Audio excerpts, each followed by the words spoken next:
జరిమానాలు విధించడం వంటి తగిన చర్యలు తీసుకోవడం అయింది. ధన్యవాదాలు. మాధవ్ గారు. ధన్యవాదాలు అధ్యక్ష. అధ్యక్ష, ఆహారమే ఔషధం అని మన పెద్దలు చెప్పారు అధ్యక్ష. కానీ నేడు ఆహారమే విషంగా మారుతున్న పరిస్థితిని మనం చూస్తున్నాం అధ్యక్ష. దానికి ప్రధాన కారణం ఆహార కల్తీ అధ్యక్ష. లాభార్జనే లక్ష్యంగా బియ్యంలో రాళ్లతో మొదలై నేడు పవిత్ర ప్రసాదం దాకా చేరుకుంది అధ్యక్ష ఈ కల్తీ.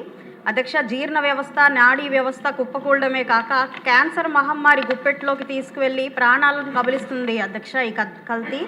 అధ్యక్ష, కల్తీకి పాల్పడిన వారి పట్ల సరైన కఠిన చర్యలు లేకపోవడం, సమర్థవంతమైన తనిఖీ వ్యవస్థ లేకపోవడం వల్ల విచ్చలవిడిగా కల్తీకి పాల్పడుతున్నారు అధ్యక్ష.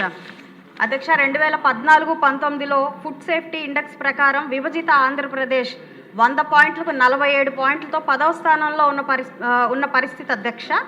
ఆ పరిస్థితిని గమనించి గౌరవ చంద్రబాబు నాయుడు గారు కల్తీపై ఉక్కుపాదం మోపాలని ముందుగా సిబ్బంది కొరత తీర్చడం కోసం 2018లో ఒక జీవో పాస్ చేసి సిబ్బంది నియామకం కోసం చేసింది అధ్యక్ష. అయితే గత అవివేక, అసమర్థ, అహంకార పూరిత ప్రభుత్వం, ప్రజారోగ్యం పట్టని వైసీపీ ప్రభుత్వం ఈ జీవోను చెత్తకుప్పలో వేసింది అధ్యక్ష.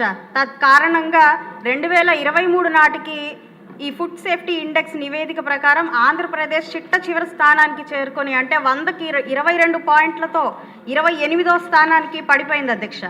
ఇప్పుడు మరలా మన ప్రభుత్వం టెస్టింగ్ ల్యాబ్లు ఏర్పాటు చేసి సిబ్బంది నియామకం కొంత చేసి చిట్ట చివరి స్థానం నుండి పైకి వస్తూ క్యాచింగ్ అప్ స్టేట్గా ఎదగడం హర్షణీయం అధ్యక్ష.